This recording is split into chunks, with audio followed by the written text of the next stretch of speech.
दोस्तों एक 45 नाम से एक मूवी आई है जिसका नाम थोड़ा अजीब लगेगा बट कहानी भी बिल्कुल अजीब है। यानी मुझे कहानी बहुत ज्यादा पसंद आई, इसलिए आपको भी ये मूवी जरूर देखनी चाहिए। फिलहाल अभी हाल ही में सिनेमा घरों में रिलीज हुई है, तो आप अपनी सुविधा के हिसाब से देख सकते हैं। तो आज मैं इस वीडियो में इसकी स्टोरी को बहुत ही बेहतरीन ढंग से समझाने की कोशिश करूंगा। तो पसंद आए तो लाइक जरूर करना। अब चलिए कहानी शुरू करते हैं। तो दोस्तों फिल्म के शुरुआत में हम एक विनय नाम के शख्स को देखते हैं जो एक सॉफ्टवेयर इंजीनियर था। विनय की लाइफ बिल्कुल नॉर्मल थी, जैसे कि सुबह सुबह उठना फिर तैयार होकर जॉब पर जाना। बट एक रात वह एक सपना देखता है जिसमें सुबह सुबह अपनी बाइक से जॉब के लिए जा रहा था। तभी रास्ते में वह सिग्नल पर रुकता है। सिग्नल के टाइम को नोटिस करेंगे तो 45 सेकंड बचे थे। तभी विनय को उसके दोस्त का कॉल आता है और वह बातें ही कर रहा होता है। तभी वहाँ कुछ किन्नर आ जाते हैं। वह उससे पैसे मांगते हैं बट विनय उन्हें पैसे नहीं देता, जिससे वह कहता है कि तेरा सत्यानाश हो।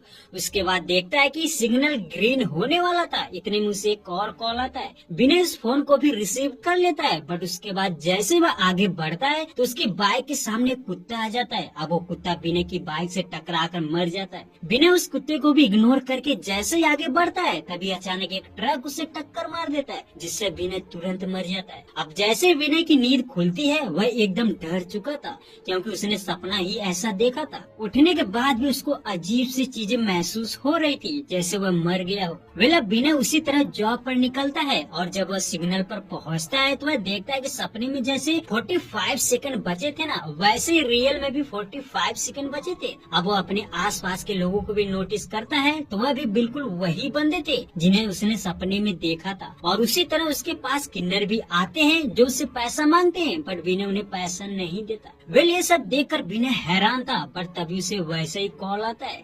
अब विनय उस कॉल को रिसीव नहीं करता। फिर सिग्नल ग्रीन होते ही जैसे आगे बढ़ता है ना, तभी वही कुत्ता उसकी गाड़ी से टकरा जाता है और मर जाता है। ये देखकर विनय की आंखें फटी की फटी रह जाती है। अब वह सोचता है कि ये तो सपने जैसा हो रहा है, यानी वह मर जाएगा। बट विनय किसी न किसी तरह बचते हुए अपने ऑफिस तक पहुंच जाता है। देखो विनय ने जो रात को सपना देखा था ना, वह चीज दिन में उसके साथ घटित होती है, बट एक चीज नहीं होता, इनफैक्ट वह मरता नहीं है।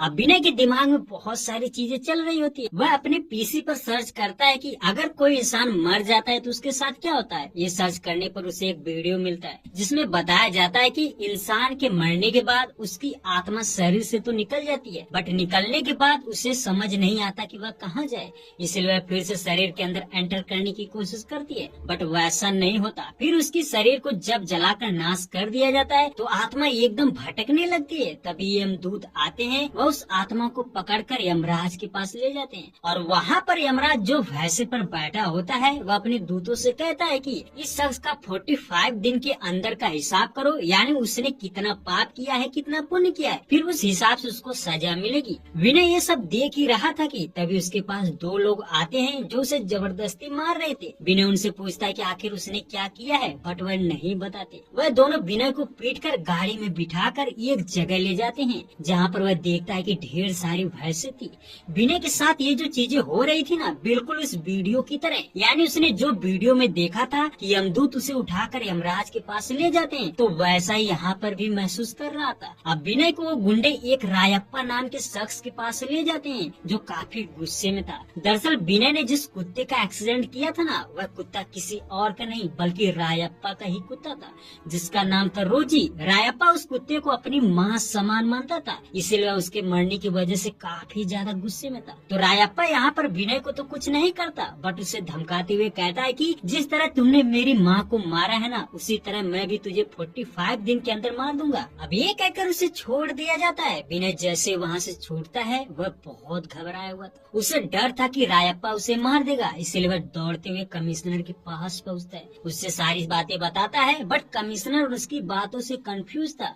उसे विश्वास नहीं हो रहा था कि ये सच बोल रहा था, क्योंकि ये कुत्ते की वजह से कोई किसी को जान से कैसे मार सकता। वेल अब कमिश्नर उसके साथ दो कांस्टेबल को भेजता है ताकि सच्चाई का पता लग सके। विनय उन कांस्टेबल के साथ जैसे वहाँ पहुँचता है तो देखता है कि वह जगह बिल्कुल गायब थी, यानी उसका नामो निशान नहीं था। विनय की आंखें फटी की फटी रह जाती। वह सोच में पड़ जाता है कि आखिर ये जगह कैसे गायब हो गई। उसके बाद विनय अपने घर आता है और रात को ही एक बार फिर से वही वीडियो देख रहा था जिसमें देखता है कि मरने के बाद इंसान को जला दिया जाता है। तो विनय नोटिस करता है कि चिता जल रही थी और तभी वह बाहर देखता है कि उसी तरह उसकी बाइक भी जल रही थी। यानी विनय को जो भी कुछ वीडियो और सपनों में देखा था सब कुछ उसके साथ रियल में हो रहा था। अब विनय सारी बातें अपनी गर्लफ्रेंड को बताता है जिसका नाम था मेघना। मेघना उससे प्यार करती थी इसलिए विनय की बातों पर विश्वास कर लेती है, इसलिए वह उसे एक डॉन के पास ले जाती जिसका नाम था मुत्तू। दरअसल वह उसके पापा का दोस्त था। अब जैसे वह डॉन मुत्तू के पास पहुँचते हैं तो मेघना उससे सारी बातें बताती है। वह कहती है कि विनय से एक कुत्ते का एक्सीडेंट हो गया और जिसका कुत्ता था वह उस वजह से विनय को 45वें दिन मार देगा। अब जैसे मेघना 45 दिन का नाम लेती है ना, मुत्तू ये सुनते ही समझ जाता है कि ये रायप्पा की बात कर रही है। मुत्तू उन्हें बताता है कि उसका नाम रायप्पा है। वेला मुत्तू रायप्पा के बारे में बताता है। एक दिन मुत्तू रायप्पा के पास जाता है। दरअसल वह उसे मारने का प्लान बनाया था क्योंकि रायप्पा ने उसके अड्डे पर कब्जा कर लिया था, इसलिए मुत्तू गन छिपाकर चोरी से उसके पास पहुँचता है और उससे कहता है कि उसने उसके हार्बर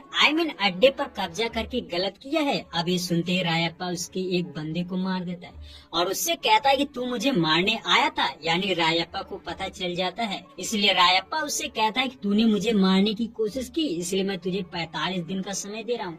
अगर तू मुझे नहीं मार पाया तो मैं तुझे 45वें दिन मार दूंगा। तो कुछ इस तरह मुत्तू को भी रायप्पा ने धमकाया था। बट हैरानी वाली बात ये थी कि आज मुत्तू का 45वां दिन था। वह जैसे उनको बताता है इतने में रायप्पा एक बिल्डिंग से उसे गोली मार देता है जिससे मुत्तू तुरंत मर जाता है। ये देखकर मेघना और विनय शॉक थे। वह वहाँ से जैसे तैसे भाग आते हैं। अब विनय घर आते ही अपना लैपटॉप खोलता है और एक बार फिर से गरुड़ पुराण वाला वीडियो देखने लगता है। उसे पता चलता है कि जब मृत्यु होती है ना तो उसके कार्यक्रम की वजह से 11 दिन के अंदर एक नए शरीर का निर्माण होता है जो एकदम सत्य है, क्योंकि हजारों साल पहले हिंदू ग्रंथ गरुड़ पुराण में लिखा गया था। विनय ये देख ही रहा था कि तभी वहाँ मेघना आ जाती है। वह उसे समझाती है कि चिंता ना करे, उसको कुछ नहीं होगा। उसके बाद हम रायप्पा को देखते हैं जो अपने कुत्ते यानी रोजी को मिस कर रहा होता है, जिससे यही लगता है कि वह उससे बहुत प्यार करता था, इसीलिए हर जगह में उसे दिखाई देता था। वहीं दूसरी तरफ विनय भी काफी ज्यादा परेशान था। उसे डर था कि रायप्पा उसे मार देगा। अब अगले दिन विनय अपने दोस्त के साथ मंदिर जा रहा होता है क्योंकि इसकी माँ ने बोला था। तभी उसे याद आता है कि जो गरुड़ा पुराण वाला वीडियो देख रहा था ना, अभी वह आधा अधूरा था, यानी उसने उसे पूरा नहीं देखा था।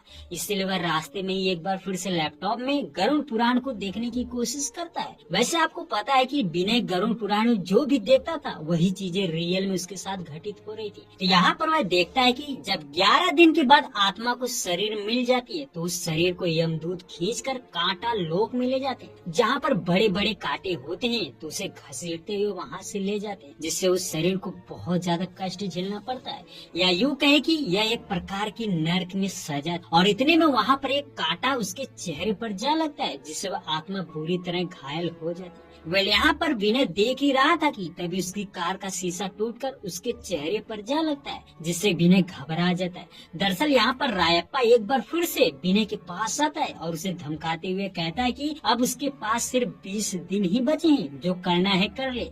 45वें दिन चाहे भगवान भी आ जाए फिर भी वह उसे नहीं छोड़ेगा। ये कहने के बाद रायप्पा वहाँ से चला जाता है। हम विनय को देखते हैं कि वह भागते हुए अपने दोस्त के घर पहुँचता है। अब वो अपने दोस्त को सारी बातें बताता है। इनफैक्ट उसका दोस्त भी उसकी बात को सुनकर हैरान था। उसका कहना था कि कोई एक कुत्ते के लिए किसी को कैसे मार सकता है। विनय उन्हें बताता है कि अब सिर्फ 20 दिन ही बचे हैं, वह मुझे मार देगा। तभी उसका दोस्त उसे बताता है कि तू चिंता मत कर, उससे पहले हम उसे मार देंगे। वेल विनय अपने दोस्त के कहने पर एक अल्ताफ नाम के गुंडे के पास जाता है जो बेहद खतरनाक था। अब उसे सारी बातें बताते हैं, जिससे वह लंबी लंबी भागता है, यानी ये कर देगा वो कर देगा। हालांकि वहीं पर रायप्पा का एक बंदा उनकी बातों को सुन रहा होता है, जिससे वह तुरंत उसे इन्फॉर्म कर देता है और उस वजह से रायप्पा वहाँ पर आ जाता है। हम देखते हैं कि रायप्पा और उसके गुंडे लोग फायरिंग शुरू कर देते, वो भी इतना बुरी तरह की सभी जान बचाकर भागने लगते हैं। वहीं अल्ताफ की बात करे तो वो भी डर के मारे छिड़ जाता है। तो यहाँ पर रायप्पा उनको पूरी तरह डरा देता है। उसके बाद विनय वहाँ से भागकर अपने घर आता है। वह बहुत डरा हुआ था। तो जब उसकी माँ उससे पूछती है तो उनसे सारी बातें बातें बता देता है और कहता है कि वह मरना नहीं चाहता। वेल अब उसकी माँ गुस्सा हो जाती है और कहती कि हमारी रक्षा करने के लिए स्वयं सुब्रमण्यम भगवान आएंगे।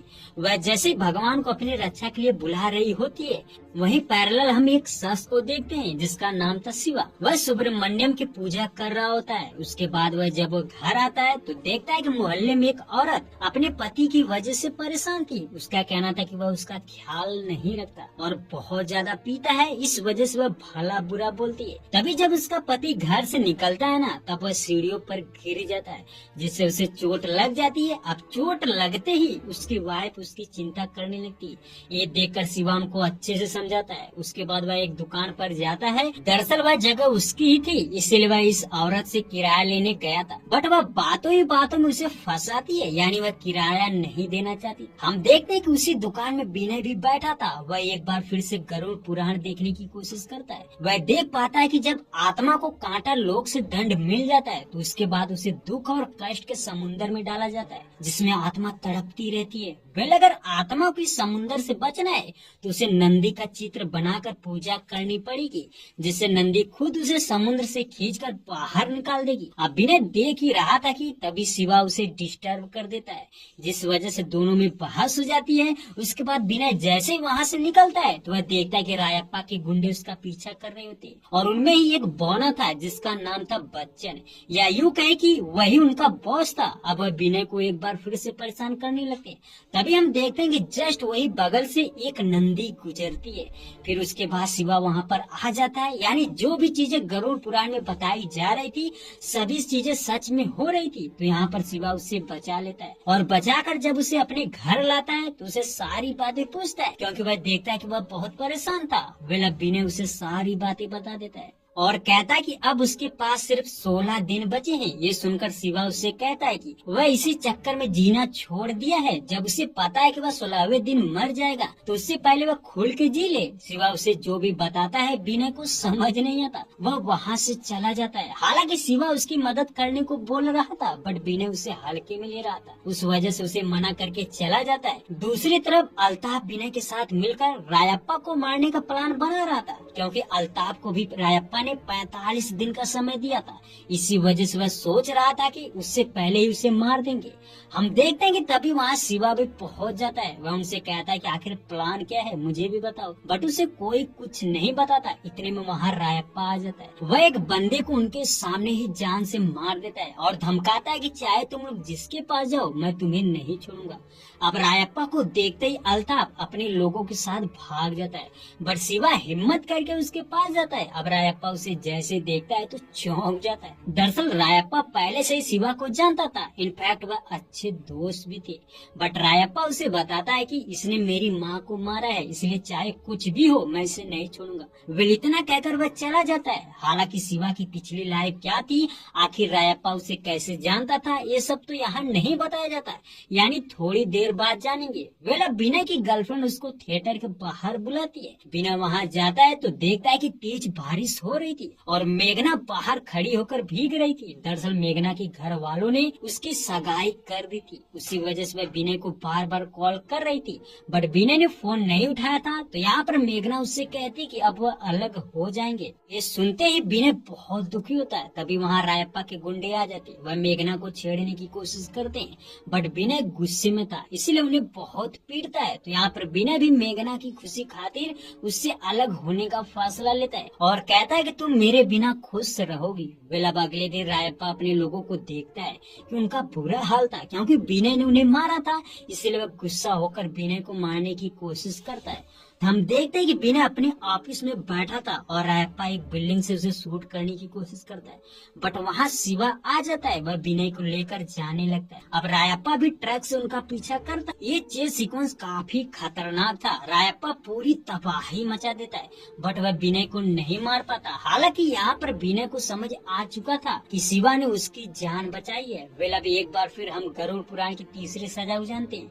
इस बार आत्मा को एक ऐसे रहस्यमयी लोक में ले जाया जाता है, जहाँ पर चांद भी सूरज की तरह आग उगलता है। और फिर जब आत्मा चांद की गर्मी से बचकर ठंडी हवा की तरफ भागने की कोशिश करती है, तो ठंडी हवा भी इतनी तेज चलती है कि उसमें उसका मन घुटने लगता है और फिर वहाँ बारिश होने लगती है, और वह बारिश की बूंदें ज्वाला की बूंदें होती है, जिससे आत्मा पूरी तरह से जलने लगती है। तो विनय ने तीसरी सजा देखी थी। तो जब शिवा उसे उसकी गर्लफ्रेंड मेघना की शादी में ले जाता है, तो विनय महसूस कर पाता है कि उसे चांद की रोशनी में भी जलन हो रही थी, और तो और कूलर के हवा में भी उसका दम घुट रहा था। यानी जो उसने गरुड़ पुराण में देखा था, बिल्कुल वैसा ही यहाँ पर भी उसके साथ होता है। अब शिवा उसे सही सलामत उसके घर छोड़ देता है, बट यहाँ पर एक और दिक्कत हो जाती है, क्योंकि विनय की माँ का पैर फिसल जाता है, जिससे वह गिर जाता है, और गिरने की वजह से उन्हें चोट लग चुकी थी। विनय उन्हें हॉस्पिटल ले जाता है, तो वहाँ पर पता चलता है कि विनय की वजह से उसकी माँ को डर की बीमारी हो चुकी थी, इसलिए आज उसका ये हाल हुआ था। हम देखते हैं कि शिवा भी वहाँ पर मौजूद था। वह विनय को काफी इमोशनल तरीके से समझाता है कि आज उसका लास्ट दिन है, I mean 45वां दिन। तो आज उसे रायप्पा ढूंढता हुआ उसके पास आएगा, बट उसे आज डरना नहीं है। वह खुद रायप्पा के पास जाएगा और डर का सामना करेगा। अब विनय शिवा की वजह से रायप्पा के पास पहुंच जाता है और उससे कहता है कि जब आप एक कुत्ते से इतना प्यार करते हो, तो अगर इंसान भी इंसान से इतना प्यार करे तो क्या होगा। इनफैक्ट विनय उसे इमोशनल बातों में फंसा रहा था, बट रायप्पा नहीं मानता। उसका कहना था कि उसके अंदर इमोशंस की कोई जगह नहीं है। अब रायप्पा विनय को मारने की कोशिश करता है, बट तभी वहाँ पर शिवा आ जाता है। हम देखते हैं रायप्पा एक बड़ी सी गन निकालता है, जिसका सामना कर पाना नामुमकिन था। इसीलिए विनय शिवा से कहता है कि अब तो वह हमें मार देगा, हम अकेले उसका क्या करेंगे। तभी शिवा आसमान की तरफ देखकर चिल्लाने लगता है, मानो किसी को बुला रहा होता है। हम देखते हैं कि अलग अलग शिवा के ही 10 अवतार थे, कोई साधु तो कोई शिवा तो कोई धनुर्धर, यानी अलग अलग रूपों में अब शिवा अलग अलग रूप रायप्पा की सेना से लड़ने लगते, जिससे यहाँ पर एक बहुत बड़ा युद्ध होता है। थोड़ी ही देर में शिवा रायप्पा के सारे लोगों को मार देता है। अब सिर्फ बचा था तो रायप्पा। वेल यहीं पर एक बहुत बड़ा सस्पेंस खुलता है। दरअसल विनय शुरू में ही मर चुका था, यानी उसने जो सपना देखा था ना, एक्चुअल में वह सपना नहीं था, वही रियल में मर चुका था। और पिछले 45 दिन से जो वह चीजें देख रहा था ना, वह सब उसे भगवान एक सिनेमा के जरिए दिखा रहे थे। यानी भगवान शिवा था और रायप्पा यमराज। दरअसल विनय ने कई गलतियां करी थी, जैसे कि वह जब घर से बाहर निकला था